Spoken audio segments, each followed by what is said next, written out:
Hello, everybody. What up? What up? What up? My name is Tim Daniel. His name is Ben Brown. Welcome to this week's edition of Late Night Reds, live on the Riverfront. And joining us this week, the newest member of the Riverfront fam. You caught him this past Friday on the Riverfront Red Show with Chad and Nate, and he said, I'm going to go on the cooler show on Sunday night. Well, I had to get the coat on, too. Yes, sir, baby. Looks immaculate. Yes, sir. Unless you're watching live, you can check him out. One of our newest members of our teams. He'll be doing the Redleg. I already forgot the word. Seth, I'm terribly sorry. Redleg Roundtable. Redleg Roundtable. Seth Shaner. What's up, pal? Thank you for hanging out with us tonight. Hey, thanks for having me, guys. You sick of going on the Riverfront Red shows yet? No, my wife just looked at me and said, "I'll see you later." That's cool. Every Sunday, my wife says the same thing. Yep. No doubt. Well, we're happy to have you, man. So I will also do the same thing that Nate and Chad did this week. If you haven't checked out Seth's show this past week with Eddie Toppensee, please take the time to do so. It's worth it. I think the best thing about it, Seth, is when you listen to the interview, is you can tell that Eddie is really excited to kind of just reminisce and talk about that time and talk about coming up with the Reds and all the things he went through to get there. It's awesome, man. I really, really enjoyed it. I appreciate that. It was a really good interview. He was so into it, and I recorded the whole way straight through, and I'll never forget. Like, we had just finished talking about that '99 season, kind of the one-game playoff, all that, and I was kind of like, I still wanted to talk to him about his teammates. I hadn't gotten to do that a whole lot. We talked to a few guys, and I kind of gave him the little cue. I was like, do you want to keep going? And he said, no, let's go. And that lit a fire under me because I was so excited that he wanted to do it so badly. I told him 45 minutes. We were already almost at an hour at that point. We hit an hour. And yeah, we could have talked even longer, but it turned out really well, especially for the first effort. And I always say, especially on podcasts, things like that, I actually launched one back in 09 or 10 before, I don't know, most people didn't even know what a podcast was. I always say, if you start at a certain level, you can only keep getting better. And I think that's what we're going to do. Hopefully we'll just keep on getting better. My questions will be better, hopefully. And certainly nobody's going to be maybe as excited as Eddie was to talk to me, but hopefully it'll be great. It'll be great. Yeah, absolutely. Absolutely.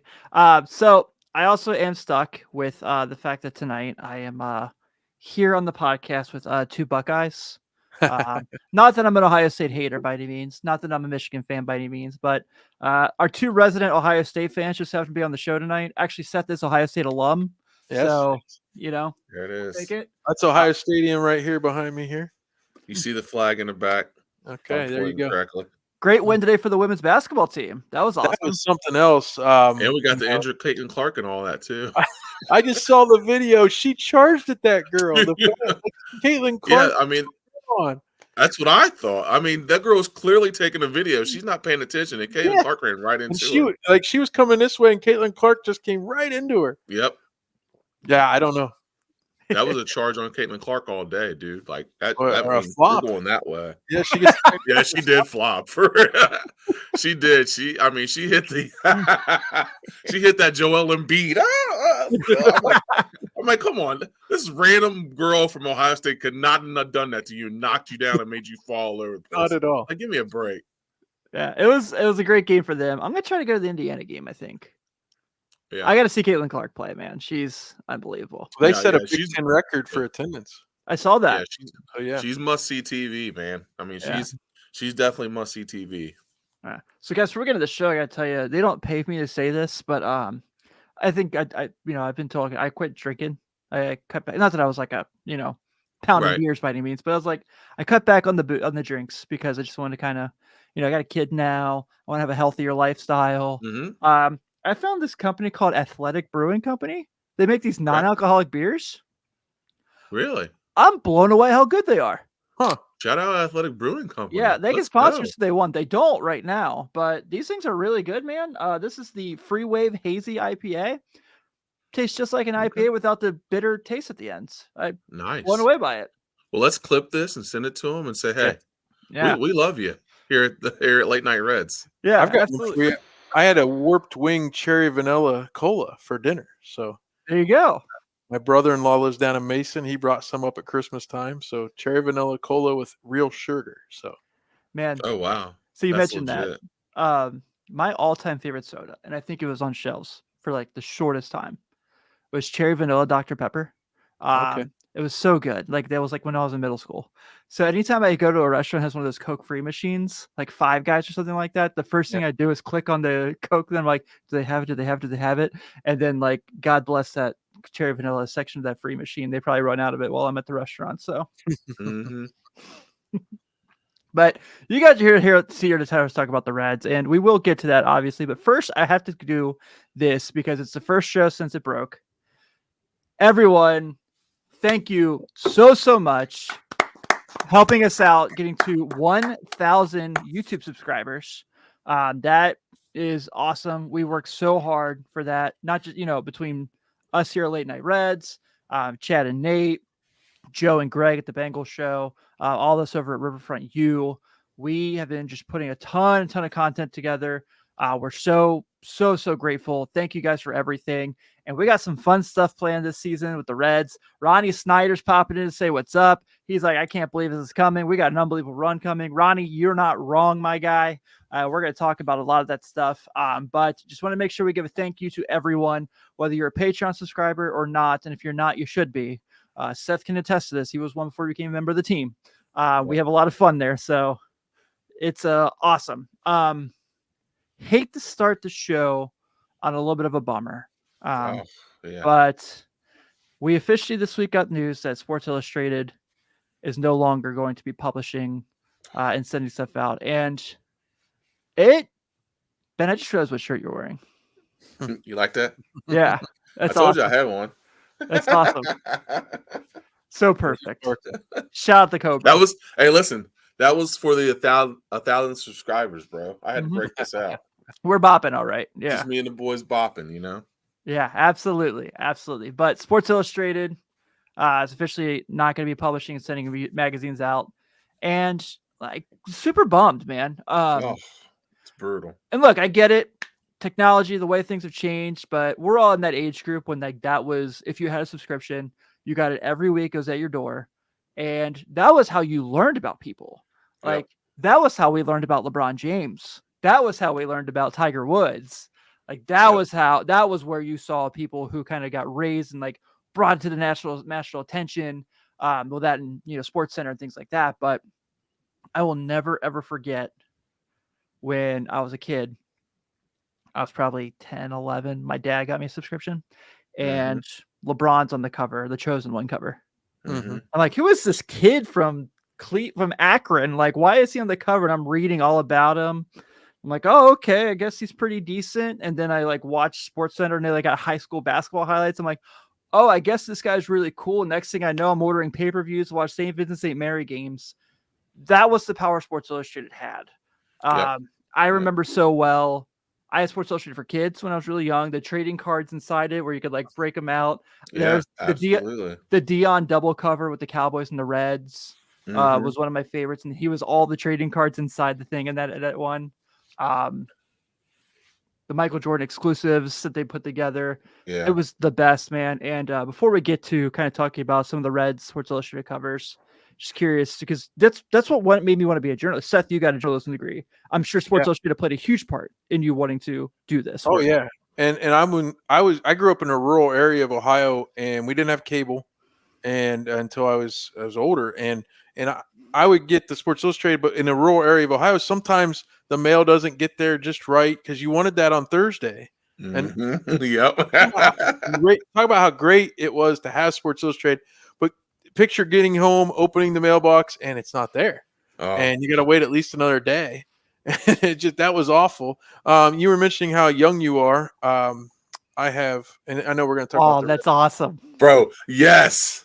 My favorite cover. That was the first year I'd ever gotten Sports Illustrated. Me too. And that was the first year we got it. And that freaking thing came out, and I loved it. I was so excited. Red October, of course, off of the Tom Clancy book and the movie Hunt for Red October. But no, so yeah, and I was going through looking for these. I have a filing cabinet basically every Michael Jordan cover from his rookie year with the Bulls until he retired. It was And like it's 12 a year that he was on entire, the cover. entire drawer is all Michael Jordan. That's And so I've got insane. all those still. I've got some of these Reds ones we'll talk about. Sadly, the Reds, certainly they weren't on there as much, except for, back in the mid 70s, they were on all the time almost with Pete and Yeah. things like that. But being a Buckeye fan, I've got the preview issues and all that. I was looking at there's Troy Smith, there's 2002, there's Yeah. But to your point though, things change, and at some point I just quit getting it, and so I don't know, maybe I'm the problem, but but it was between, and eventually Sports Center, things like that. I got the sporting news when I was a kid, Yeah. and we didn't know how McCoy actually would write his, the Reds part, right? Absolutely. And I would remember, again, no cable. The Reds were sometimes on Fox 28 in Columbus, and we could get that channel from where I lived. So I get to see them sometimes, but literally you would get the sporting news and you would open it up and you would have the whole week's worth of box scores. Yeah. And that's how I learned sometimes if they won 4 days ago. I'm not that old, but I'm pretty old apparently. Yeah. So that's how I got the information, and certainly with Sports Illustrated, those were the longer articles and things like that. Yeah, dude, and well, just speaking of that, like it's so crazy to think how times in your life link up to Sports Illustrated. Like I can remember the '90s Reds. I can remember that magazine. I can remember, articles about Jordan. I can remember about the Dream Team cover. I just remember so many cool things about when that Sports Illustrated hit your mailbox. And it was Sports Illustrated and East Bay. Those were the two magazines I was looking for all the time, dude. And like there were so many cool things about what Sports Illustrated did in the articles, and it was really cool. I have a little bit of more connection because, like, when Sean was on the cover, and when he was in Faces in the Crowd, and when they came to his house and we were all there and they were interviewing him, and so Sports Illustrated had such a cool impact on everything that we were able to do. And on top of that, having that connection of hey, that's my cousin on the cover of it. That's, it was really cool because you would look and see all the things that he was able to do on there. And then on top of that, it's linked to every significant sports historical thing that's gone on in the last 60, 70 years. I mean, between Muhammad Ali, between Mike Tyson, all these historical things that have happened, Sports Illustrated is linked to it. And it sucks the way it went out. Reading the articles about how it went out and how they just ran it to the ground. It was just bad business. But you cannot talk about sports history without having Sports Illustrated, because of how the impact that it had on everybody getting not only just sports, because you could just watch things on TV for sports. You got really good articles and in-depth information and all kinds of different things. And you could just dig into stories. So, when they said it was going out of business, dude, even though, like you said, Seth, I haven't gotten a Sports Illustrated. I haven't gotten a subscription, since I went to college. So, we stopped getting it. But even still, there's so many historical things that were linked to it and covers. And, even the Olympics and Mary Lou Retton. And, so many just awesome, iconic covers that you think about.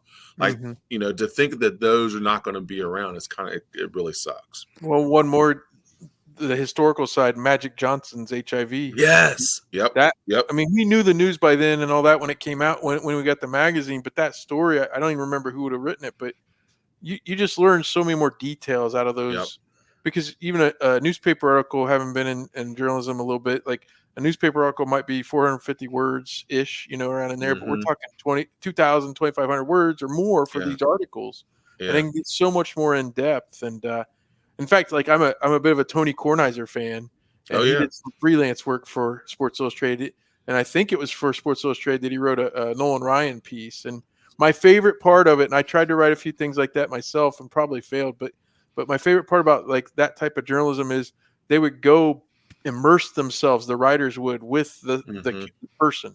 So he went down to Texas and he's at Nolan Ryan's ranch back in like 1983, visiting with Nolan Ryan. And it's like those kind of stories were the ones that were always the ones that sucked me in. Because can you imagine being the writer, but you're almost like a fly on the wall in the limo or wherever you are. You're not part of the story, but you're in the writer's in the story and he takes you with them. Yep, absolutely. It's funny you guys say that. I just looked over the last Sports Illustrated cover I got. Oh yeah. So it's the last one I'll ever have, apparently. Right. Well, Pat Forty still writes for them, and he released something on his Twitter about while it looks really bad, and it's there was something about like it's not quite as bleak as they're saying, but yet on the other hand, yes, it is. So right. I'm not sure what we'll end up seeing, but I've enjoyed seeing all the Reds covers and all the different tributes on Twitter and different social media. So yeah, absolutely. So Seth, I probably should have filled you in. And I don't do this to brag, but Sean Alexander is Ben's cousin. That's what he meant by all that. So, you said I'm sorry. Yeah. My bad. So I was like, I don't do it to brag by any stretch, but I wish we could have pulled him up north instead of letting him go down to. Yeah, you ain't lying. We'll tell you those stories one of these days. Yeah. But I did want to show off some of these. We got some from the patrons that they talked about some of their favorites, but wanted to share some of my favorites. Eric Davis on the cover of the smash hit. I know Joe Farfsing said that was his favorite. Joey being on the cover in 2010. That article is really fun too because it talks about the Reds were in LA playing the Dodgers. It was during the 2010 NBA Finals. Yeah, Seth's got it right there. I have it somewhere in here. And he actually asked Dusty if he could stay back and watch the Lakers Celtics game. It was Game 7. Griffey, that's one of his couple covers he had with the Reds. When he came back and was right around when he hit his 500th home run. That was one of my favorites. Look how happy he is. That's just dude. That's that smile, dude. Yep. We've got the one Seth showed earlier, Red October with Chris Sabo. I like this Johnny. This is my Johnny Bench is on the cover a lot. Mm-hmm. This one here, the How Go to the Reds one is my favorite. Series hero Johnny Bench homers in Game 4, and then because that's the 76 series when he went nuts. He did go, he went insane in that series. And then How the Reds Got Junior, which is also a fantastic one. My personal favorite, and I think Hooper said that this was his favorite as well. The Deion Sanders Man of Steel. Oh yeah, one of my favorites. Roy McMillan was on the cover, and then we have this one here with Johnny Bench and after they won against Boston. So I picked these cautiously, strictly for the sake of, as we know, I don't ever give Pete Rose his flowers, and I won't. For not for the baseball player he was, but for other things. He certainly deserves what he did in the field. And I did not share the March Shot one for other obvious reasons. Yes. But well, Nate bought all those. He's got those on his coffee table. Yeah, that's true. Yeah. We got Joey Gaditz in the house tonight. The young guys this season, the City Connects are pretty cool. Up? Did you guys see the bobbleheads promos for this year? They look good. I did. Yeah, it does. The Jake Freely one with the helmet on. That looks great. Yeah. Man. I was surprised. Is it the Elly one? One of them is on a weeknight, like on Wednesday night against Cleveland, and I was surprised they would do it on that night. I guess I know they think they'll get a lot, but if they get all the Cleveland fans coming down, what are they going to do with them? I've still got an Adam Wainwright one here somewhere from when I went and saw the Reds Cardinals this year. I tried to put it on eBay, nobody bought it. Wow, what the heck? I might throw it out in the street or something. You can do that. I won't stop you. Yeah, I just want to make sure we gave some love to our good friends over at Sports Illustrated, and we definitely will be missing it. Pat Magooch in the house to say hi. Hey, what's up, Pat? What's going on, man? So let's talk a little bit about obviously not a big news week, but Seth, you guys kind of touched this a little bit with Chad and Nate earlier in the week, but we got to call Bubba Sparks because this Jonathan India and the Reds thing sounds like it's going to get ugly. And it's not looking very good. Ronnie, I do see your comment. We will definitely touch on that because it's going to be interesting. I really like that question. So it looks like India and the Reds obviously going to arbitration. And I have to imagine that, like, we're not going to do the should they not trade him thing. We did that already. 10 times this offseason. But I have to imagine if you're Jonathan India, that some irritation might be kicking in the sense of I was rumored to be traded all offseason. You guys told me at Reds Fest you guys are going to keep me. You've discussed potentially playing me in first base. You've discussed maybe, the outfield's been a rumor. I'm going to DH. I saw MLB Network put up their projected lineup, and they said they had India DH over Strand. Yeah, no, that's not happening. No, but I don't really, I've never been in an arbitration hearing. Obviously, you always hear that they're not fun for both sides, but I don't know how this thing shakes out. It looks like obviously he's going to be on the big league roster come the end of March when we do the Nick Senzel Memorial game. I mean, opening day. But I am really genuinely curious. What does this Jonathan India thing look like? Even if the arbitration ends up okay, but it's like they come to a settlement, like, is he going to be like really happy to be showing up in Goodyear and like, hey guys, what's up? Everything's cool. Nothing's wrong. Nothing's wrong. Yeah. Go ahead, Seth.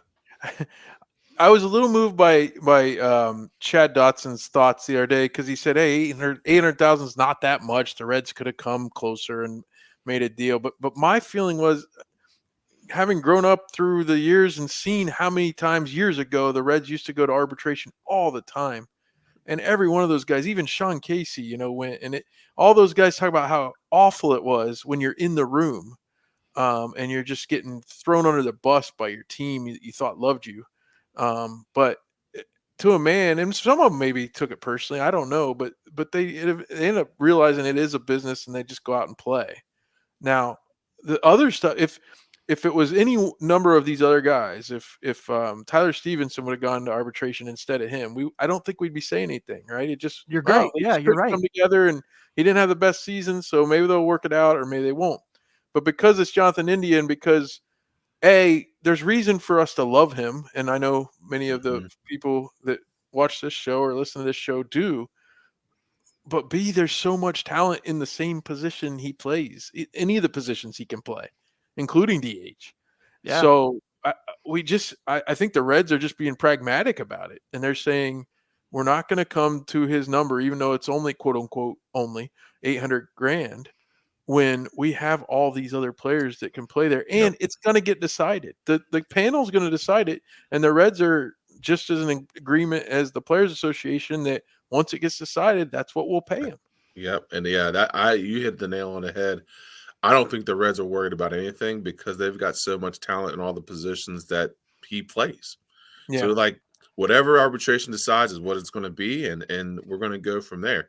$800,000 or no $800,000. Like to me, India doesn't have a leg to stand on because I mean, I know that the Reds are talking about trading him and doing all these different things, but this, that, and the third, but that's a really talented roster. And Seth, you said it perfectly. There are lots of reasons why to love Jonathan India, but there's also reasons why we don't need him. Like there's both. I mean, you can see it on both sides. Like, so if it goes arbitration, I don't think the Reds are really worried about it because it is what it is.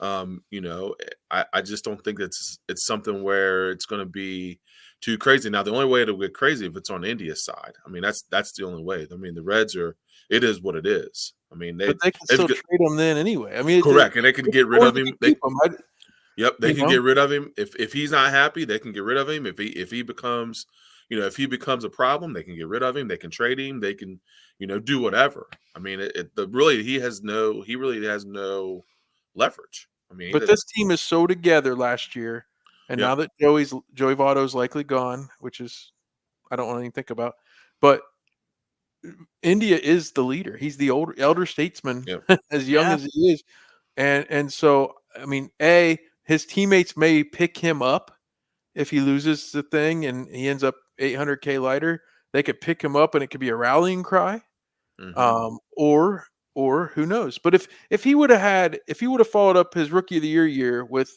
as good or better, or even getting better along the way these last 2 years, we wouldn't even be talking about this. He'd probably have a long-term extension. But he's been hurt, and he's been some things, and Jose Barrero will be the first to tell you could get passed pretty quickly by a bunch of young guys coming up behind you. Yep. Life comes at you quick. You know what I'm saying? Like, it ain't no joke. I can't play the song anymore because we're monetized now. Yeah, I know. Oh, I know. man. You know what?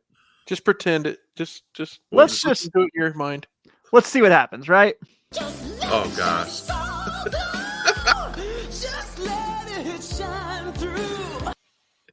5 seconds of it. I think we'll be fine for 5 seconds. Maybe if we keep it under, we're good. If we're not, maybe we just get rid of it. But Seth said Barrero, so we had to do it. We know the magic button. Oh, absolutely. I think you guys make excellent points. I don't really have a whole lot to add to it, but I will say this in the sense of everyone talks about this, like it could be crappy, it could be really irritating. The Reds can trade him if he is, a jerk. He could trade him if he's not happy. The Reds could trade him also if he comes out and has fire under his ass and plays really well for 3 months, and then come July 31st, it's August 1st, whatever the hell it is now. Maybe someone looks at it and is like, oh, you see India, he's been playing pretty well. Like maybe we take a chance on him, and that's a possibility too. Well, do you think that's part of the Reds, not really strategy, but that's not going to affect them if somebody? I think if that happens, then that makes his trade stock higher, which is that's a really good thing.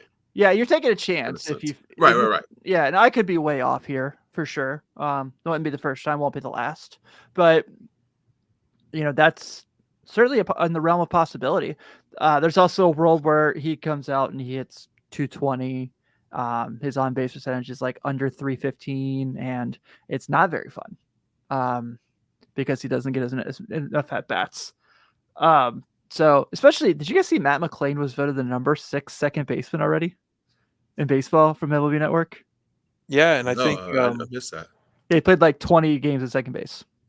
I think Brian Kinney had Encarnacion Strand listed on the top first baseman on his, not the overall MLB Network one.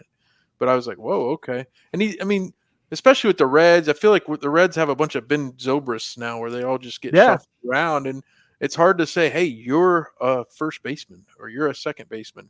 So before the season, they basically just they put them where they think they'll play, I guess. So it's funny you say that. So that's where Ronnie brought up this question. He said, hey guys, can you give your thoughts on playing everyday players versus platooning players positions? I think some players are being held back by not getting a chance to prove they can hit. And then he goes on to say, Benson and Friedel, I believe, could eventually be everyday players regardless of pitchers. In today's baseball, some guys will never be able to show their truth worth, for example. I love this question. I think it's a great question. I definitely want to get your guys' thoughts on there. We kind of talked about this early in the offseason, Ben, with Benson. He got, I think, 30 at-bats all year against lefties. Yeah. So I think he earned the right to see if he can do it. I'm not going to go and say I'm confident that he can, but I think he earned the right to see if he could. Now, does that mean they give it a shot in spring training? He's playing every day in spring training to see if it's something where he can carry it over the big league season, to the major league season. Mm-hmm. I'm open to that. Yeah. I'm open to him getting a chance to see if it's something he has in his skill set. I think we're at the point with Jake Fraley, we've realized that it's just never going to be a thing where you can have him go against a left-handed pitcher. And I think that's okay. Ronnie mentioned Friedel. I think Friedel, relatively, his splits were pretty decent. I guess he got a chance to really shine in that role, and I thought he did a good job. Yeah, I did too. I know he hit a little lower in the order at that time. Mm-hmm. But I definitely think that both guys definitely earned the shot because really, right-handed outfielder isn't necessarily a huge strength of the team right now that you're looking Spencer at. Steer. That's the one. And I love Spencer Steer as a hitter. We don't know yet how good he is as a left fielder. I hope he's awesome. I trust he will be really good because he has a whole offseason to work on it, knowing what he's going to be doing. But in a situation like that where they do have a right-handed pitcher on the mound, and you're going to use those guys, I'm genuinely curious to see if Will Benson can be successful in that role as an everyday outfielder. Well, I remember years getting caught up in, and the big one was the Reds had just had Josh Hamilton in 2007, and they had, but they had all these players, and they're like, wait a minute, we got Griffey, Dunn, Hamilton, and Jay Bruce is coming. What are we going to do? And then all of a sudden, within a year, Jay Bruce was the only one left. But I guess I started to say that because I remember years where it's like, well, he's this everyday player, he's that everyday player. But even the interview I just did with Eddie Taubensee, I was rekindled a lot of my memories of the '99 season. And I'm telling you, Michael Tucker Love and Michael Tucker. Dimitri Young and I'm blanking on the other outfielder. They somehow got at bats for all these guys. Cameron and Vaughn were the center and left fielder. But somehow between right field and Dimitri Young spelling Casey at first base and playing right field also, like they all had all these at bats, and it all added up to a really good output at that position. You're talking about the legend of Chris Steins? No, I'm not. He was uber utility player that year. But yes, actually, I have an autograph. When I was going through my things, I have a Chris Steins autograph downstairs. That was pretty cool. Remember, Tracy Jones would call him that Steins guy. He would like pop up all the time on the radio with Mo. Yeah. Like in the early 2010s. He would always be on stuff with him. And I was like, that's a random guy you just found out. I was like, hey man, want to come and talk shop? Like, yeah, I remember '98. He was like, that Steins guy's got to get more playing time. And then Tracy Jones the next year, he was saying that Greg Vaughn's batting average didn't matter. Everybody was all upset he was batting 240, and he's like, it's ribeye steaks. That's what matters. But of course, the home runs mattered too. I don't know. I just think that as far as I see your point, and a guy like Will Benson will want to have every day at bats. I'm sure. But for the health of the team and knowing who our manager is, who the Reds manager is, right? I would expect platoon to be a pretty regular occurrence among a lot of different positions. Yeah, I agree. What do you think, Ben? Anything you want to add? Yeah, I was going to say, I think that, I think you guys are spot on. I think it's going to be more the same. Does Benson earn the right? Yeah, but I mean, like, I think Seth brought up a good point. Well, you know who our manager is, and you know what the road they're going to take, and yeah, they'll platoon it, and I think and truth be told, it all shakes out in the wash. You know what I mean? I think that the more at bats they all get, the better. At some point, it'll come up, and it'll be a lot of fun. Hey, Tim, one thing I'd ask you, these things, we can quantify everything now because everybody keeps track of every stat and everything. Yeah. It felt last year like the Reds faced more left-handed starters than didn't normal. it? So that's what's weird. Normally, I would say Will Benson's going to play so much more just because you play against right-handed starters more.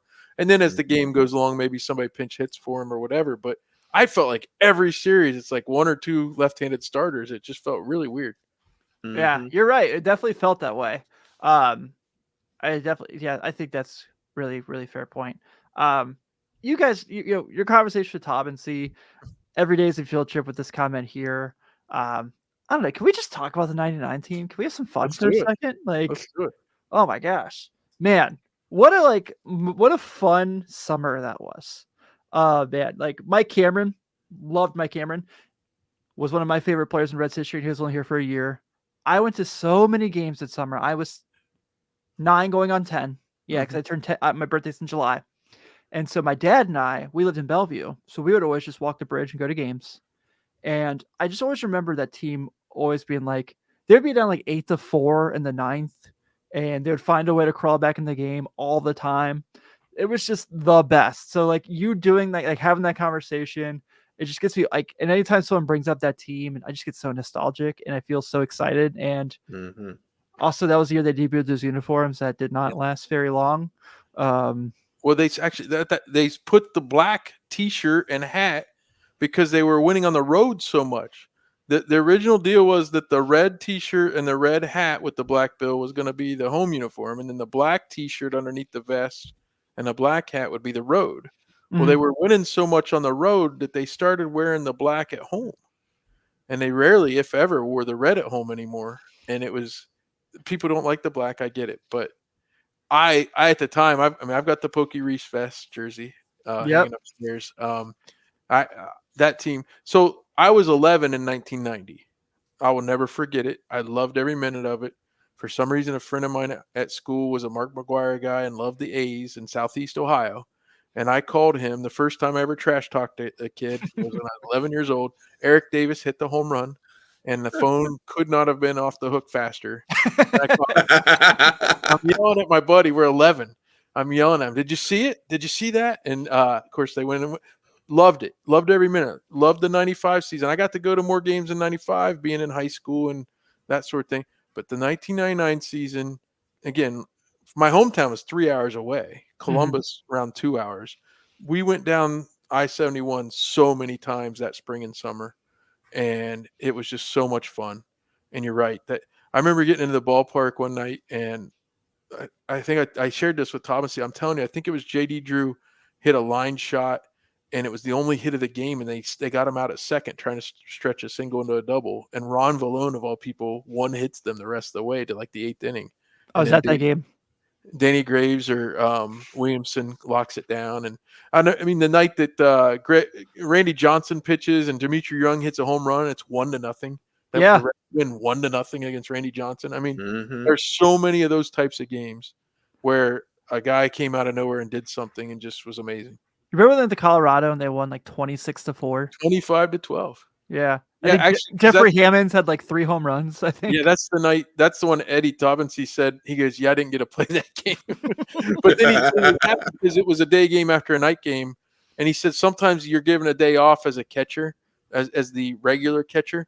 Yeah. Sometimes you're given a day off, and then something happens, and you know you're going to get put in. He goes, "But when we got that big lead, he's like, I knew Skip wasn't going to put me in, and it actually was better because I could rest." But that game was insane, 25-12. Yeah, that was like pretty early in the year too. Yeah, that was May. What else was like? There was so many. I remember when Cleveland came to town; those were fun games. I think I went to a couple of those. I remember actually, Darius Rucker sang the national anthem in one of those games. I was there. I've got a story about one of those games. They won. I think it was on a walk-off of some sort, but back then, I don't even know if I might have had a cell phone, but maybe not. But I remember I called up to my my apartment at Ohio State, and I'm at the Reds game, and the guy my roommate or my next door neighbor who was always there, like our Kramer, he would always just walk in. he said, "Hey, you got some messages here," and so he played them, and one of them was from Rob Butcher calling me. And it was because I had met Marty Brenneman at the Sweet 16 Elite 8 because Marty would do the radio call. So I met Marty there down in Knoxville, and Ohio State was there. And he told me to look him up sometime. So I gave him like my information or whatever. And then Rob Butcher calls me, and he's like, "Yeah, we already gave away all our internships. I don't know why, but why I'm calling you, but Marty told me to." So Rob Butcher was calling me to basically tell me I couldn't have a job. But here I am at the game, and I'm on the phone. I'm like, "What? Rob Butcher called me? What?" So I'll never forget that night. It was crazy. But I was at that game with my grandfather, and Grandpa always liked to get back on the road, but we would never leave early. But man, they hit that home plate, and I think we were out the exit as fast as you can imagine. I was I'm looking up games now just because I'm like getting all nostalgic. Oh yeah. I remember July 15th, 1999. I was there when they played the Rockies. They won 10-7. I was at that game. Steve Paris was like incredible in that game. That game was awesome. So, and then what else happened in that game? Greg Vaughn, 2 for 4 with 3 RBIs in that game. Greg Vaughn was I think he's one of the most beloved one-year Reds of all time. Well, he and Mike Cameron both, yeah. Those two and Chew. It's like, and Greg Vaughn did Jim Day's podcast a couple years ago. He did. That was awesome. And he was like, in 2000, I thought I was coming back. He goes, but they got the best player in the world. I understood. I have a ball over here somewhere. I was down the third base line, and Vaughn caught the third out, and he threw the ball into the stands, and I caught it, and I'm down there. I think it was like against the Dodgers, and my memory is that Chan-Ho Park pitched for the Dodgers that night, and there were a lot of Korean media, but also fans on that side taking pictures of him and when he was warming up, and of course the bullpen was right down the line there back then at Riverfront. And so I remember we sat right there. I caught that ball, and my buddy was trying to flirt with all these girls, and either in front of us or beside us. And one of them I started talking to, and he leans in late in the game and he says, "So you're gonna give him your number?" And she looked at me and she looked down at the ball and she said, "If you give me that ball, I'll give you my number." And I still have the ball. So it was the first ball I ever caught. I'm not giving I get it. So it could have been a Robin Williams moment from Good Will Hunting. I got to say, Yep. I mean, I'm married to someone else now, so it all worked out for me. But that's an immaculate reference, by the way. That's awesome. I said, if you give me that ball, I'll give you my number. I said, no, I've never gotten a ball before. Nope, not happening. Sorry. I remember one of my other things from that. And this is, remember, like I said, I was pretty young. So this is, of course, right after the chase, the summer of '98, the chase of '61, and the Cardinals would come to town. And it was the first time I'd ever seen that many flash bulbs on cameras, because obviously this is way before cell phones where everyone can just pull their phone out. Yeah. And when every time Mark McGwire would step in the box, I remember I was sitting in the red seat, in the green seats on the other side of the stadium, like on the left side, because he batted right-handed. I might have that wrong. Anyway, my point being, and it was all you just saw was like flashing lights. And I just remember thinking like that was so crazy. Barry Bonds was the same way. If I ever get Jamie Ramsey back on the show, I'm going to have him tell his Barry Bonds story, because it's one of my all-time favorite stories. It cracks me up every time. I just feel like if I tell it, I'm not going to do as much justice as he could. And so that's one for sure. Seth, our next show, we're going to start a podcast just about the 99 Reds. I hope to have as many guests as possible. This is the 25th anniversary of that season. I'm hoping that as many guests as possible. I've got one. I think I can't announce it yet because he hasn't. I've got a return to someone I know that they told him he wants to do it. So hopefully we'll have that soon. But the thing about McGwire is funny. Eddie Thomas's memory was really good. That's one thing a friend of mine told me about the interview. I'm sitting here scrolling through Baseball Reference. I've got my own notes, the show notes I put together. So I was ready. But some of that's off the top of my head. But Eddie remember, like he would talk about, he threw me a slider or whatever. But his memory, it was only one inning off that Cardinals series in late September. He did hit a home run. Mark McGwire, and people forget this, he hit 70 plus home runs, right? And 70 home runs in 98, but he hit over 60 in 99. Yeah. And he hit 60 and 61 on that series with the Reds there in late September, and the Reds were trying to get in the playoffs. And Eddie's right. He hit a home run early, McGwire did, and Eddie hit an upper tank job to win the game. Eddie said he thought it was in the 7th inning. I think it was the 8th inning, or maybe I'm reversing that when I looked it up on Baseball Reference later.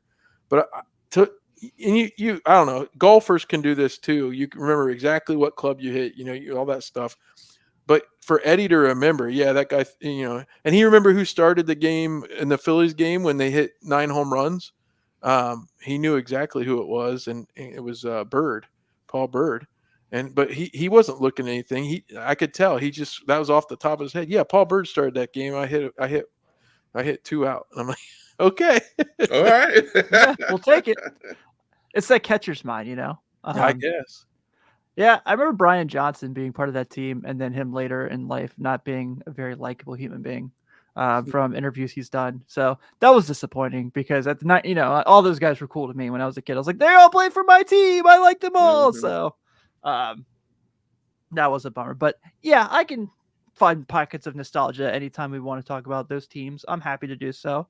Let's get to this before we get off the hinges here. So kind of real quick, because I think that one of the things that's kind of going around right now is we're all very excited for 2024, and we should be.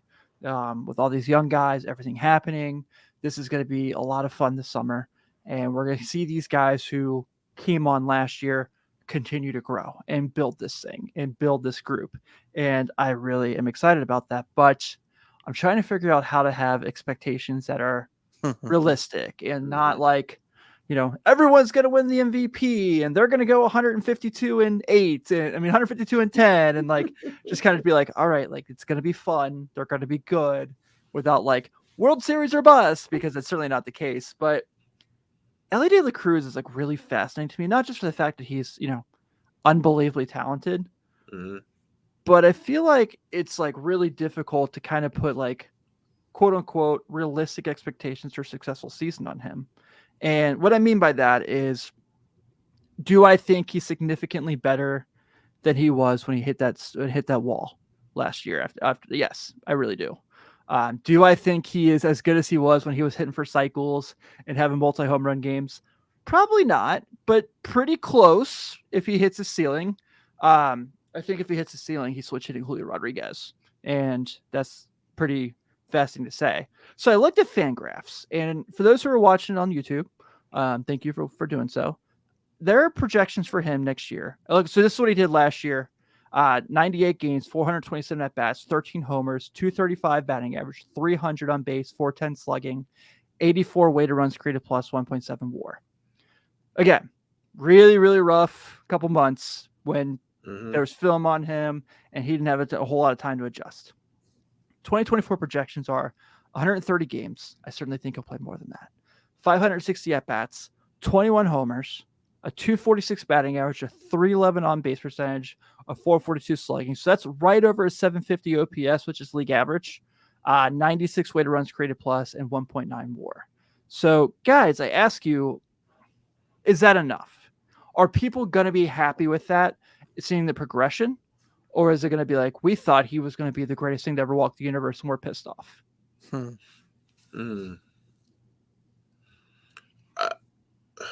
It depends. Here's the thing. Anytime you're dealing with projections and what you think somebody's going to do, there's going to be excitement and disappointment on both ends.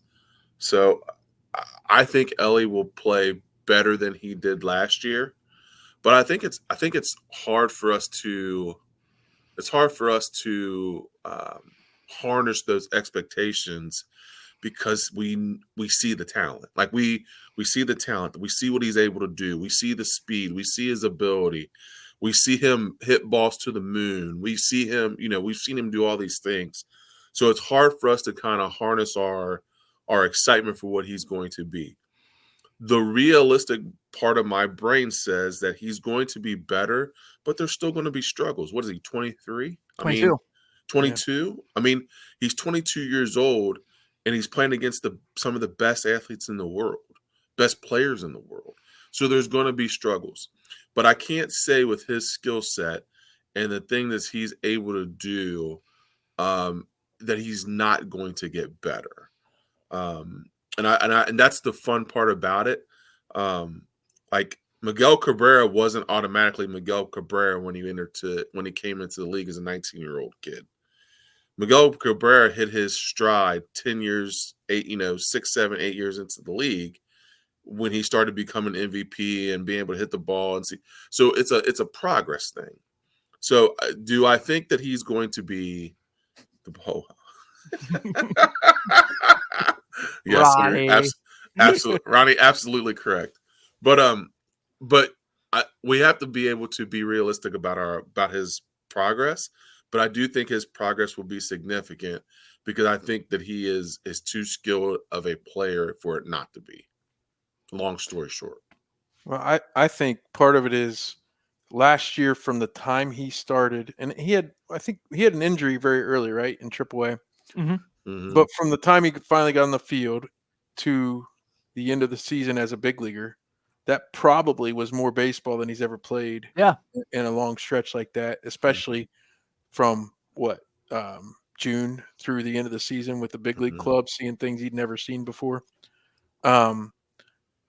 So when I see the projections you just had up, Tim, I think part of me wants to say immediately he's going to be better than that.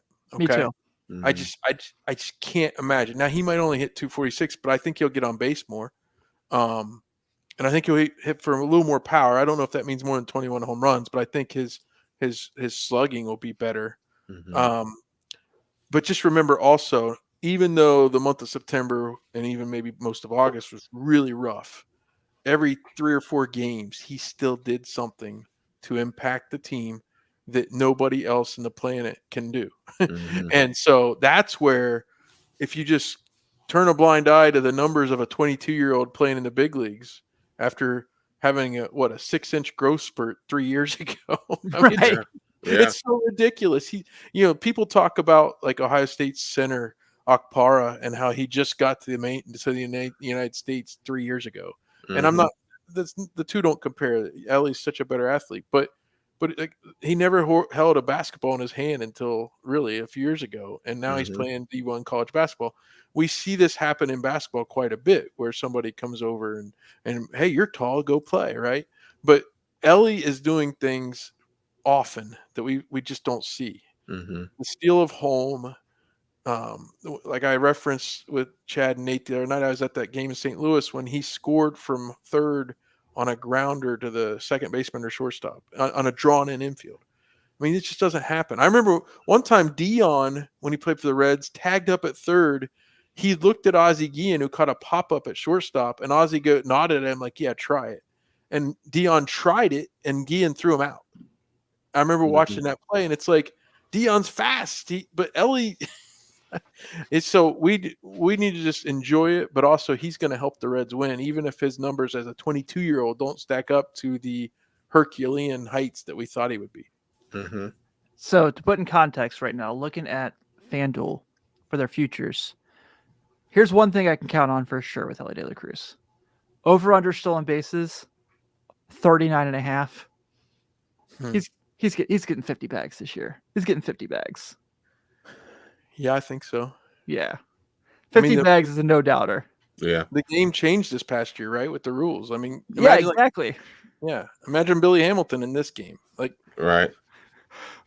You'll laugh at this, Seth. So we had Drew Stubbs on a couple times over the summer. Yeah. One of my favorite dudes. I would interview Drew Stubbs every week if he would be willing to. Just a great dude to talk to. He'd probably get a restraining order for you, but yeah, probably. But we asked him, we're like, okay, so you came in town for Bronson's Reds Hall of Fame induction. You saw Elly De La Cruz play. Do you think you could beat him in a foot race? And I loved it. He goes, no proof I couldn't. Right. Well, and I was thinking about that today, and I referenced golf earlier, but I am not a great golfer. I'm an okay golfer, but by standards of the people who actually pick up a golf club and try to play golf, I'm decent. So, but you have to have confidence in yourself, right? Drew Stubbs made the big leagues. He was a good big leaguer. Yeah. Like that guy, a guy like that, even though we as fans or the media might look at him and say, well, he did this or he didn't do that, or he wasn't, this for that long or whatever you want to say. And I don't mean Drew Stubbs specifically. I just mean your run-of-the-mill big leaguer. Like, for them to get where they got took so much self-confidence and so much hard work and so much everything. And if you couldn't get in the batter's box against that kind of heat without some self-confidence, right? Like, yeah, no kidding. So tell anybody who was known to be fast that they can't beat Elly De La Cruz when Drew Stubbs was in his prime. Could you have done that? Like, there's no way. Even if in his heart he knows, yeah, he's way faster than me. Right. But you referenced Sean Alexander earlier. I'm sure he would say the same thing about himself, but even some NFL players he played with, to get there, they had to have so much self-confidence and like believe in themselves so much, almost like in a wrong way. Cause it's like, no, like, don't try to hit it over that water, Seth. But if you don't have conviction, you should never even try, right? Man, you're not. Yeah, absolutely true. One of my all-time favorite quotes about professional athletes, Richard Jefferson said it, and it just always stuck with me when I think about, like, I'm watching an NBA game and I'm like, that guy's not very good. Like, and he said, like, are you aware how good you are at basketball if you suck in the NBA? Yeah. Right. And it always stuck with me. It just always is something that I was like, yeah, he's right. Because,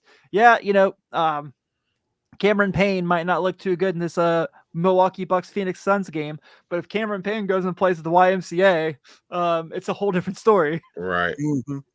Well, I don't know if I listened to Ryan Russillo's show, and he does life advice at the end of every episode. Yeah.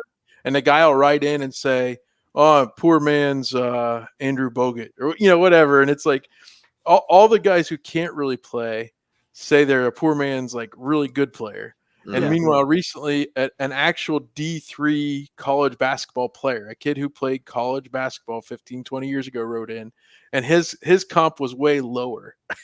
like it's like the guy who actually probably is better than most of these guys writing in said, my comp is this guy. Right. Yeah. So this is a great point from Ronnie. Ronnie, thanks for hanging out tonight, man. You've been Yeah, really, really man. great Yeah, you've been commentary. awesome, Ronnie. We Thank you. definitely appreciated it. He said, I've seen a lot of talent come to Cincinnati. You just sometimes can't watch the player and see that they have it. These young guys all have the it factor. Mm-hmm. And that's true.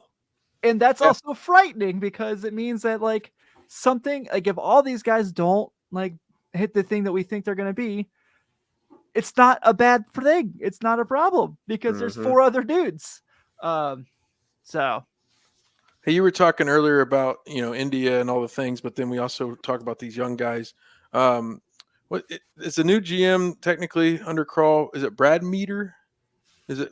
yeah. He was on XM radio today or yesterday, and I mean, he made sure and mentioned how much they like Jonathan. I think he had the right notes in front of him or whatever. But the things he said was like, look, and he didn't say someone might get hurt, but he did. He listed Matt McClain coming off the oblique.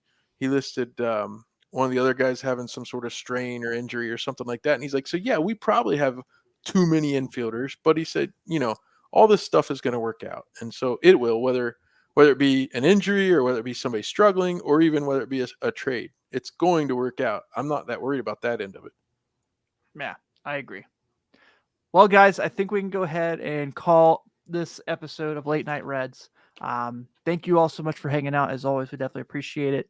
Thank you guys for such an awesome week for us. It means a lot. Let's go through what's going around the Riverfront before we get out of here, shall we? Obviously, like we said, Seth now part of the team here with us. We're so excited he came on board. Not only will Seth be doing his Redleg Remembered show, we have a really fun interview coming up. He talks about it. I guess it's not really a spoiler at this point. Scott Hatterberg is going to be hanging out with Seth pretty soon. So Scott Hatterberg's going to come on. We can't wait to ask for you to ask him about Moneyball and how he got Chris Pratt to play him in a movie. I got Moneyball and I got Adam from Milwaukee. I need to ask him about. Yeah, there's that because the banana phone was talked about on the Riverfront show the other day. That's right. Yeah, that was. It was really fun. So that's going to be really, really cool. Be sure to check that out. Riverfront Bengals show was super fun this past week. If you didn't catch it, we did the 2023 season in context of Back to the Future quotes to describe our feelings for the year. And it was myself on there with Joe and Greg. We did a really, really good job with that. Had a little fun. And I know I said we did a good job because I was there, but we did do a good job. I'm just going to go and put it out there. Riverfront U, check out the website each and every week. I had an awesome experience this past week covering Xavier in Georgetown. Even though there's probably a difference in talent, it was a very awesome game I had a really good recap on. Also, tomorrow, the day this show goes up for those who don't watch live, over on the Riverfront U feed, the Riverfront Xavier show debuts. My first guest, Hanky McSpanky himself, Zach Hankins, comes on, chats with me for a little bit, and I'm going to dive a little bit into just the atmosphere of Cintas there as well. And then Seth is also working potentially to be doing a little Buckeye coverage for us here at the Riverfront. So there it is. Yeah. I don't know. Maybe we'll get a Ben Seth Ohio State show. Oh, I haven't mentioned this to either of them, but dangerous. Speaking into existence. We could be one of the 35 new podcasts. I was going to say. There's no hurting for Ohio State football coverage. That's for sure. There's not.